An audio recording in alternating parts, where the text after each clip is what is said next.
Today, this month of March, actually, we're going to be focusing on the guidance, and that's our wisdom, our innate wisdom. This is the third Sunday of Lent, and in Lent, we're preparing for resurrection, which is what that means is that we are letting go of all those things that would tell us we're not spiritual. We're letting go of anything that would be in our consciousness that would be creating a lack or a sense of separation from spirit. And on Sundays, we get to feast, right? We get to feast on the awareness of our oneness with God. So I invite you to affirm this with me, our 3 times, not to make it true, but because it is true. That's right. And I invite you to get your energy system engaged with it and use a little hand motion as of your choice. So here we go. I am guided by Spirit. I am guided by Spirit. One more time. I am guided by Spirit. And I invite you to turn to somebody near you and affirm that for them.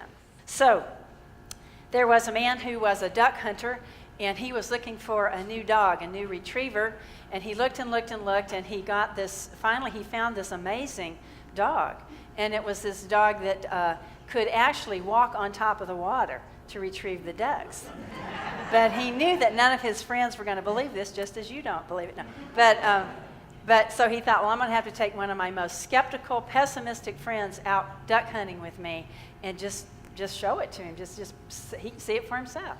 So they do. So they go out, and they're in the duck blind, and the man brings down the first duck, and the dog goes out there on the lake, and the dog just starts to doesn't swim.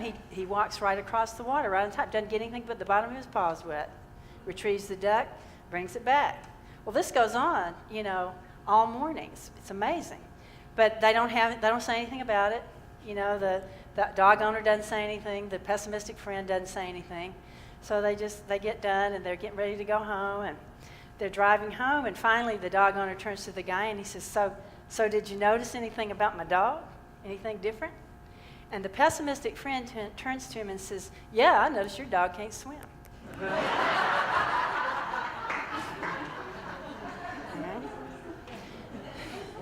So, have you ever felt like that dog, that no matter what you did, no matter how amazing you were, no matter what your incredible talents were, no matter how much you demonstrated it, that there was somebody or something in your world that says, "You just can't swim."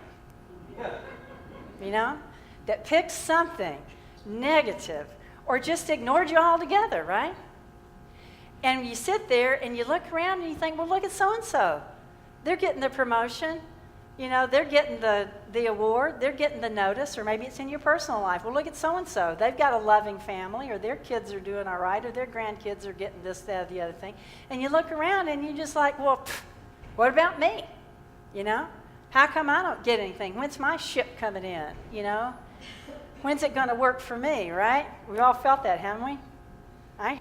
There's nothing wrong with wanting to be safe and secure, but when we do it at the cost of our aliveness, that's a price too high. That's a price too high. So the last aspect of God's divine economy is to know that indeed God is our source, and that we can trust that God's always going to be there for us, that we can cultivate our faith, that we can cultivate our prosperity practices, our abundance practices, which are never about greed. They're never about I've got mine and too bad you didn't get yours. That is not prosperity. But it's always about how can I circulate my good and how can I see that good for everybody else, and cultivating that faith in God as source and trusting that it will always be there no matter how outer things shift and change, which they do. That source is source. And so if one door closes, if one channel is done, then there's another channel for you to receive your good. That's the space between the trapezes, right? When you let go and you hope that person's there to catch you.